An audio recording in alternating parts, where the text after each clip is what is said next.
Hi everybody, it's Laura from Green Tree. I am coming to you from my living room so I don't have to worry about having enough space in the store to talk to you guys. I've got a number of different topics to cover today. Hopefully we can get through some good information, and if you have any questions, feel free to throw them up in the comments as we go. So first things first, curbside orders. You guys have probably seen the updates that we've made to the service with the Mercado app that we now have. So that gives you a whole list of all of the items that we have in our inventory. Now there's still a few things that aren't on there. If there's something you're looking for that you don't see yet, shoot us a Facebook message, send us an email, give us a call, and we'll get it listed as quick as we can so you can put it in your cart. But we've had a few questions about how it works, so I just wanted to go over some of the basics. Got a few notes here because I'm sort of out of my usual element and I want to make sure I'm not missing anything. But first things first, it's going to ask you for your zip code and then tell you there's no delivery available. That's fine. We're doing curbside pickup. So long as you're in the area, you don't need to have the delivery around you. So it's fine when it warns you that there's no delivery available in 48858. Just click shop now and keep filling your cart. Totally fine. It's also going to ask you to create an account when you go to checkout. That's just so that they can email you a receipt and take your payment method. It's not any kind of service that you're signing up for separate from shopping at Green Tree. It's just that Mercado is going to process your credit card for us, so we don't have to call you and worry about getting that. And so if you want to place an order in the middle of the night, we can fill it in the morning and not have to call you and wake you up to get that information. So that's what the account part is for. Oh, thank you, Allison. I appreciate that. I'm glad that you're enjoying the curbside option. It's a little bit of a different process for us, but so far we're adapting to it pretty well, and our customers seem to like it, and it gives us a little bit of more leeway on how we help shoppers and to give us more room in the store because it's not a big building. And if our staff is doing some of the shopping, then that means there's fewer people in there. So I'm glad you're enjoying the process. Finally, besides doing that sort of create an account part, that is again in order for us to do payment and be able to send you a receipt for your order. You're actually going to get 2 receipts. The first one is going to be when you record that you're ready and confirm your order. That just has everything you initially picked out and the rough estimates on the weights in it. Once we've gone through and marked everything in stock, filled your cart, finalize the weights to the exact decimal point for the actual amount you end up with. Like, we know an average bunch of bananas weighs 2.5 pounds, but obviously every bunch of bananas does not weigh 2.5 pounds. So we'll correct that to 2.3 or 2.6 or whatever it is. And then after that's all been finalized and we've confirmed your order, then you'll get a second receipt and that'll be your actual total. So you may see a pending charge show up before that. It's just like at a gas station. When you swipe your card at the gas station, it does the kind of a pre-charge to your account, but once you've actually pumped all your gas, that's when it really charges you. And that's how the Mercado works too. You'll get kind of like a hold, and then when we send you that second receipt, that'll be your real total. Another question we've had is about substitutions. So when you select your order at the beginning, you get to have 3 different choices. You can say, no substitutions, just don't do it. If we don't have something, we'll just mark it out of stock and we won't charge you. You can say, yes, substitutions, but call me. So then if we think we have something that's similar to what you want, we'll give you a call. If you answer and we're able to talk to you, then we'll replace the item with the one you want instead. And if you say, just go for it, we will pick the closest item that we have in the store and substitute it. So we'll just take care of that for you. No phone call necessary. It'll be in the box when you get it. It'll be listed on that finalized receipt that you get later. So you can choose how much feedback and whether or not you want us to reach out to you in that way. So you'll only get a phone call from us if you have opted for the substitution option that requires us to call you. So that's your choice about whether you want to get a call or not. And then finally, when you're finishing placing your order, you'll pick a pickup time And as soon as that time rolls around, you can come in and pick up your order. If you want to call and confirm that it's ready first, feel free. Otherwise, our goal is to have it ready by the window that you've selected. You can come later than that, but if you come earlier, you might have to wait a minute. It just depends on how many orders we got on that day. So that's the basics of how the Mercado and the curbside pickup is working. If you have any questions about that, feel free to throw them in the comments. Feel free to call us 989-772-3221, and we will take care of that for you. So now we're going to answer some of the other questions we've been getting lately. One of the big ones is food shortages. People have been asking us, are there shortages of meat? Are there shortages of this product or that product? Am I going to be able to get what I want? The answer is yes and no. It's kind of complicated, just like everything is kind of complicated right now. The basics are this. We are going to be creative in our ordering. This is what we've been doing for the last month and a half, 2 months. And you may not be able to get the exact flavor or brand of sausage that you want, but we'll have some kind of sausage on the shelf. So people might have to be a little bit flexible and try something different than what they're used to. But that doesn't mean that there isn't food available or that there won't be a product on the shelf. It just might mean some weeks you're going to get a different product than the one that you're used to. And this is why we have things like the substitution options on the Mercado, is because, you know, we might get in Applegate chicken and sage sausage one week, but they've communicated to us that they're expecting out of stocks on and off for the next 3 weeks, just because they're having trouble keeping up with demand with a reduced production staff. So when you put in your next order, maybe we've got Teton beef sausages, or we've got Blinsky apple sausages that are chicken instead of Applegate. And so we will have a product for you. A lot of these companies are just struggling to meet the sudden demand that came with this surge of stocking up that people were doing. And I'll get a little bit more into that later. But essentially, they just don't make as much stuff as people suddenly wanted on a regular basis. And their buildings are big enough and their staffs are big enough to make a certain amount of product. And when people are demanding more product, it just takes a while to catch up. So yes, there are some shortages, but it mostly has to do with distribution and not an actual lack of food. We are going to have pretty full shelves for the most part. We're fairly confident in that. The first week or so, when everybody suddenly went out at once, we were out of some things. But at this point, we can at least find an alternative for you. Now, one of the ways that we're keeping our shelves full is by working with local producers. We are working with local farmers. We are working with smaller Michigan companies. I mean, we even have some Michigan-made tortilla chips in right now. You know, we've got Michigan coffees and Michigan butters, tons of produce that's coming from the local area. And those people are with us regardless of the situation. And that's why we're able to rely on them right now. Local is something that we want to support all the time, because when these national shortages are happening, it's because of distribution. It's because things are made up here in this location, and they're having to be made with parts that come from over here in this other location that are shipped to this location, and then the packaging comes from over here, and it all has to come to this spot to be put together, and then they have to have enough people to drive it to Green Tree. And all of those pieces have to be working together in order for the product to get from all these different places, and the packaging and the pieces to get from all these different places to us. But the local stuff, that's made here. They're packaging it here. If they can't find their normal sort of, sealable plastic bag that they would use for their packaging, they're not a national brand that has to wait for the corporate headquarters to rebrand and find another supplier before they can put it in a new box. They can just go and buy some new packaging from wherever they can find it. And if it looks a little different this week, it looks a little different, but you get to eat it. So thank you, Irene. We love the word local too.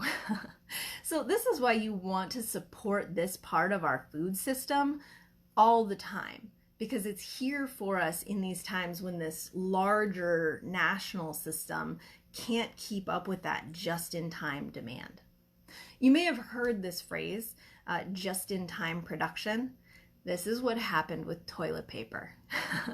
So the companies make the exact amount of toilet paper that typically gets purchased by retailers in a week. And that's how much they make every week. They've got maybe a little bit extra, but they've got just enough because they don't want to store it. They don't want to have warehouses and warehouses full of product. And the stores, I mean, us included to some degree, order what we will sell in a week because we don't have anywhere to keep more. So this is the just-in-time sort of production and ordering system. Now, to catch up on that takes longer when you have all these different pieces that we're doing everything just in time. So the packaging gets caught up and sends it to you. Okay, now you've got a way to package it. So now you've got to go to the farmer and say, okay, you can actually process that and send it to me. So then you've got to wait while they send it. And then you can say, okay, we've actually got something for you to work on, and call your workers in and they can come in and package it. And then you've got to ship it and bring it to us. But locally, you can just call them and say, you know, if you could package more this week, we could use it. And for the most part, they've been able to accommodate that. Even if it means us ordering from 6 different places instead of 2, we can tap those different local people who can be more responsive in order to fill the shelves. So you don't need to be concerned that we won't have product. You just may not get the exact one that you're used to having. I mean, personally, it's been kind of interesting. I've tried a bunch of new stuff that I normally wouldn't eat, just because that's what we've had available. So I've gotten to try some new brands and some new flavors and found some things that I really enjoy and will probably keep buying when this is over. So it can be good in some ways. Now, the thing that kicked off the shortages and the weird production system, aside from the pandemic itself, was the reaction to it, where people just went out and cleared shelves of product. Now that's a complicated thing as well. There's a line between hoarding product and being prepared and stocking up. And that's the next topic that we're going to tackle here. So to me, and I'm sure there's a dictionary definition of this, but hoarding is when you go and you just grab all of something, or as much as you can, because that's what's there and you're afraid you might not be able to get it later. You may not even use it. Hoarding tends to be pretty unplanned. Like most people who are hoarding groceries, at least, we're not getting into hoarding stuff in your house, because like you can see it, this small portion of my book collection behind me. We're not going to talk about that. But hoarding groceries tends to be this sort of unplanned, grab everything, throw it in the cart, pile to the ceiling with toilet paper, and drag it all home and figure it out later. That's not helpful for a couple of reasons. One, we've got this just-in-time system through most of the country. It works that way because of production. It works that way because of storage. It works that way because of the way most people shop. And when everybody comes at once and buys what they would normally buy over a period of 2 or 3 weeks in one shopping trip, the system simply can't sustain that. And it also has the disadvantage of, you know, your friends and neighbors who get there after you now don't have any product on the shelf to grab at all. And odds are we would have caught up before you ran out of your first, 1 week's worth of toilet paper. So these shortages are partially created by our shopping behavior. But that's not to say that you can't stock up, because stocking up is an entirely different thing that does involve some degree of planning. So FEMA, the Federal Emergency Management Agency, recommends that you have at least 3 days worth of food on hand at any given time. And they're talking about shelf-stable options as well, because they are primarily concerned about making people be ready for things like a power outage or mild flooding. Like we've got a flood warning happening in Mount Pleasant right now, and it's not as bad as it has been before. You can get from most areas, but sometimes you might be stuck somewhere for a day or 2 or 3 while you're waiting for the water to go down or while you're waiting for the power to come back on. So that's why they recommend at least 3 days. But right now, there's a reason people are stocking up for longer than that, and it's this possibility that you might have to stay home for 2 weeks. It could happen to anybody. There's no way of knowing ahead of time. You can be as careful as you want to be, but you could end up, maybe somebody else in your household gets exposed, or someone at your work did, and you find yourself in a position where you have to stay home for 2 weeks. And, some of the delivery services can be kind of expensive. They're not accessible to everybody. Or you may not be able to get a time slot, or they could be out of what you're looking for. So having up to 2 weeks worth of stuff in advance would be planning for a real possible scenario. There's a couple of things you can do to do this in a way that's not going to leave you with weird cans of like pickled beet paste in the back of your cupboard 10 years from now that you're like, well, what a gross, weird paperweight I have. So I'm going to give you a couple of tips on how you can stock up without overtaxing the system, but still to have that safety net in your house. Because even once all of this passes, we get some fairly long power outages sometimes. We can get big storms in the winter. We have flooding in this area. All sorts of things can happen where you might want to have that backup plan. You could not be working for a while and not be able to purchase more groceries. A lot of people are dealing with that right now. So planning ahead for that is totally reasonable. The first thing I'm going to suggest is to make some room in your kitchen. Now you can do this by going through your cupboards, and personally, I have a lot of stuff in my kitchen because I love to cook. I have all kinds of appliances and ingredients and stuff like that. So maybe to break it down, pick a cupboard. Choose a cupboard and go through that and pull out everything that either you're just never going to use, like pickled beet paste. I'm not going to use it. Why did someone give that to me? Because I did not buy it. Because no. If you know me, beets are the vegetable I can't get behind. I apologize to beet lovers. But anyway, go into your cupboard and pull out the stuff that you just know you're never going to use. And, give it away, donate it, toss it if it's expired, but get it out of that cupboard. Find the stuff that you are going to use that is at or real close to that expiration date and cook that. Eat it. Get it out of your cupboard. If it's something that you like that is going to go bad, or I'm going to tell you guys this, don't make fun of me. I found a package of lasagna noodles in the back of my cupboard that was dated for 2012. And I cooked it and it was really good. So I just went ahead and ate them to make room for the lasagna that was not expired. I figured it's pasta. It's probably okay. That's not always recommended. Don't do that with beet paste. But if it's getting up close to that, use it. So you've got only product in your cupboard that is good and that you will eat. Now look at that and say, what of this do I use all the time? If you want to get really scientific about it, you can actually do some meal planning. So if you want to create a 2-week rotating pantry, the easiest way to do it is this. Choose 3 breakfasts, 3 to 5 lunches, and 5 different dinners that your family will eat on a reliable basis. Whether your family is you and your cat, whether your family is you and another person, you and 18 kids and an extended family, whatever it is. Pick out these meals that your family will reliably eat that require these shelf-stable ingredients. Now go through and write down every ingredient that it takes to make each of these meals that you've selected. Now, if you picked 3 breakfasts and you want 2 weeks worth of food, you're going to need 5 of each of those 3 breakfasts, 5 times the ingredients for each 3. So you'll end up with ultimately 15 meals worth of those ingredients. So write down how many that is of each ingredient, and you've got a list now. That's your shopping list. Now do the same thing for the lunches. If you picked 3 lunches, because you don't care, you don't need a lot of variety in your lunches, then you would again need 5 of each. You picked 5 lunches, then you need 3 of each set ingredients. For the dinners, personally, I like more variety for dinners, so I would default to 5. Go through, write down all the ingredients for each of those 5 meals, and then you're going to need 3 times each of that set of ingredients. So now you've got a shopping list of all of the stuff that you need to make breakfast, lunch, and dinner for 2 weeks without having to go out. Now, here's the key.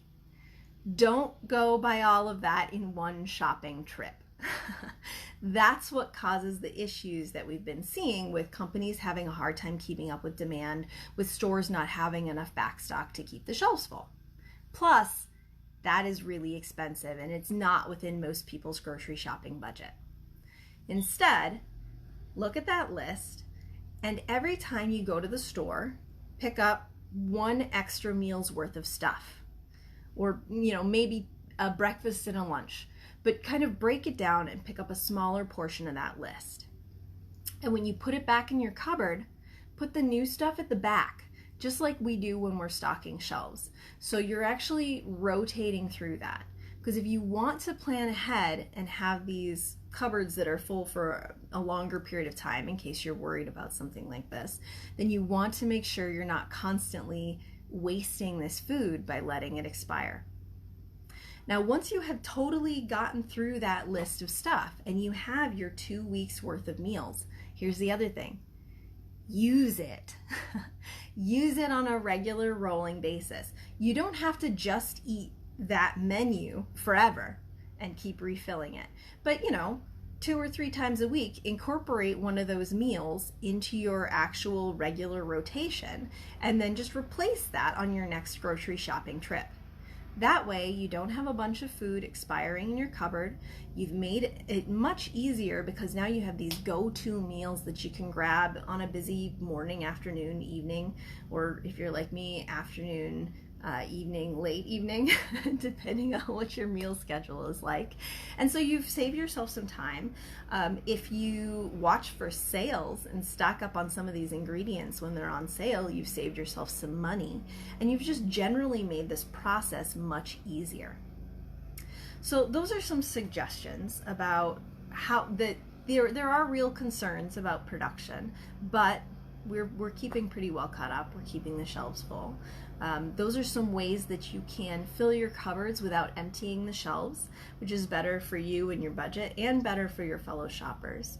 And if you have any other questions about this stuff, go ahead, throw it in the comments, let me know. One other thing that I do want to throw out there about local. So I told you about our local system is what we really can fall back on in these times where things are coming, because we can get to this local product even if the national trucking, system is short on workers. We can get to these farms even if a huge national meat plant is shut down. The small local operation is still going to be up and running. But one way you can support those local farmers all year round is to try signing up for something like a CSA, the Community Supported Agriculture. So essentially you're purchasing a share of the farm, just like you've purchased a share of the co-op, but you're purchasing a share of the harvest rather than the farm itself. So you're purchasing a share of what they will grow all summer. And so reliably, unless there's some crazy weather thing, which we are assuming a little bit of a risk there, but I mean, I've never been disappointed in any of the CSAs I've signed up for. So every week you would be getting a share of the harvest from this farm. I personally get a half share. You get a whole share if you got a bigger household than I do, or multiple shares if you love to juice or have a big family. And you have the benefit of building the local food system so it's there when you need it, as well as reliably forcing yourself to eat more vegetables. You can also find CSAs that do meat and eggs and mushrooms and other kinds of products in addition to your standard produce. So you can really find whatever it is that you need to fill your fridge, fill your belly, and support your local food system by participating in some of these things. So we appreciate that you've been supporting us as a local business, and we want to answer your questions. If you do wonder about anything I didn't touch on in terms of the shortages, in terms of stocking up, in terms of our curbside service, go ahead, throw those in the comment, send me an email at laura@greentree.coop, give us a call at 989-772-3221, and whatever works for you, we will get those questions answered. Thanks for following along today and not minding that I'm not in the store. I hope all of you are having an absolutely gorgeous Tuesday, and I will see you again soon. Good luck out there, everybody. Bye-bye.